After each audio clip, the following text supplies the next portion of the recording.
Bonjour Maya. Bonjour.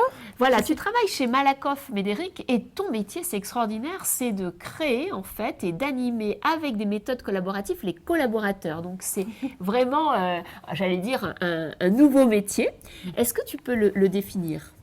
Donc ce métier, en tout cas, ou cette mission, j'ai envie de parler de mission et de mission passion, c'est justement, comme tu dis, d'infuser et d'inspirer aussi et de faire redécouvrir des nouvelles méthodes de travail qui sont basées sur justement cette intelligence collective, de mettre la créativité aussi au cœur de nos méthodes de travail et tout ça de manière voilà, dynamique et collective.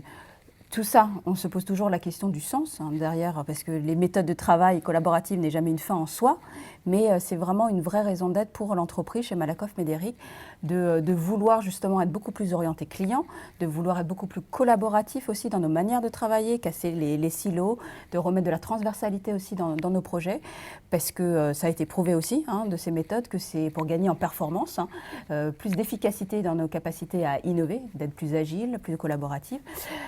Mais aussi beaucoup plus engageant pour les collaborateurs aussi. Alors concrètement, est-ce que tu peux nous citer peut-être un ou deux exemples de méthodes collaboratives qui fonctionnent et que vous avez utilisées ici? Oui. Aujourd'hui, on parlait de méthode, mais on parle aussi de design thinking, du CPS. Donc le CPS. Donc le CPS, le Creative Problem Solving, qui est aujourd'hui finalement la méthode socle, en fait, la méthode qui est historiquement la plus ancienne sur l'animation de la créativité appliquée à la stratégie d'entreprise, l'innovation, la résolution de problèmes. Et vient se greffer à ça les méthodes aussi de design thinking qui vient du monde des designers, qui a vraiment pour vocation de remettre le client final au cœur, et même pas seulement le client final, mais l'humain aussi. Donc c'est aussi la manière dont les équipes projets vont travailler sur les projets. Donc de manière beaucoup plus collaborative en interne, mais aussi en intégrant toujours le client final au cœur de la réflexion, de la stratégie, pour créer plus de valeur aussi. Donc si je comprends bien, quand tu parles de client final, ça peut être le collaborateur, c'est-à-dire qu'en fait, on apprend au collaborateur à travailler différemment avec ces méthodes. Est-ce qu'on peut distinguer, faire ressortir des facteurs clés pour qu'une méthode créative, que ce soit de design thinking, de créativité pure, de brainstorming ou autre, fonctionne et en tout cas intéresse les collaborateurs? Oui, je pense qu'il y a j'ai envie de parler d'ingrédients. Donc il y a plusieurs ingrédients qui comptent. Et c'est déjà comprendre que finalement, ces méthodes collaboratives au service de l'innovation, c'est surtout un mélange de climat, de créer le bon climat aussi créatif. Et ça, c'est nouveau. C'est de travailler sur un environnement où tous les collaborateurs, tous les participants, les parties prenantes d'un projet sont dans un climat de confiance où ils peuvent exprimer pleinement leur créativité, leurs idées pour résoudre collectivement des défis, des challenges. Et donc il y a ce climat qui joue énormément. Donc on a par exemple ces lieux, ces labs qui invitent à l'intelligence collective, mais c'est aussi mettre de la méthode. Et ça c'est important aussi de le signaler, que la créativité c'est pas quelque chose qui se fait que sur des post-it, au contraire.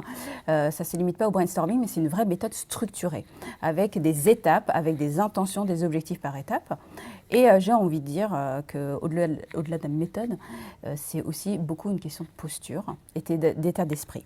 Et en ça, c'est quelque chose que, par des techniques, des outils de créativité, qu'on génère justement cette intelligence collective par justement la libération de la créativité, de l'imagination aussi de chacun. Mais je pense quand même qu'il faut rappeler une chose, c'est qu'on n'est pas que justement dans l'imagination, dans l'imaginaire, la créativité telle qu'on l'entend, mais on est vraiment dans cette capacité aussi à faire de la divergence et de la convergence. C'est à la fois savoir alterner ces modes de respiration dans nos modes projets et de ne pas partir, je sais, souvent on a tendance à partir bienté sur des solutions, et là dans ces méthodes structurées, on apprend justement à prendre le temps de respirer, à s'autoriser à s'éloigner pour justement chercher des idées folles, et ensuite toujours dans une respiration d'expiration, de revenir vers la convergence et remettre aussi du lien avec la stratégie, des enjeux et filtrer un peu tout Merci beaucoup Maya, merci pour cette interview. En fait, ce qu'on peut retirer de cette interview, c'est qu'en fait, avant, on était vraiment sur un transfert de contenu et qu'on voit que l'intelligence collective est de plus en plus un transfert de méthode et un transfert de posture. La grande question qu'on peut se poser, c'est est-ce qu'il y a des méthodes qui permettent d'avoir et le contenu et la posture, ou est-ce que nous sommes dans un siècle où le contenu ne doit être créé que par le collectif? Question à méditer. Merci.